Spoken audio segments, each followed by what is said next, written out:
grossed you out so much in a relationship that you just left? 1. I went away with my ex and saw his toothbrush for the first time. It had black mold growing on it and the bristles were so flat the toothbrush had a middle parting.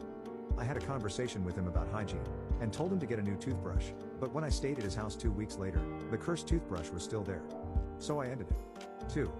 Her breath was so bad I couldn't make out with her. All I could think of was, don't vomit, don't vomit. 3. I showered at his place after staying over and I asked for a towel. He gave me one which had literal skin flakes on it. I asked for a clean one. He asked what I meant.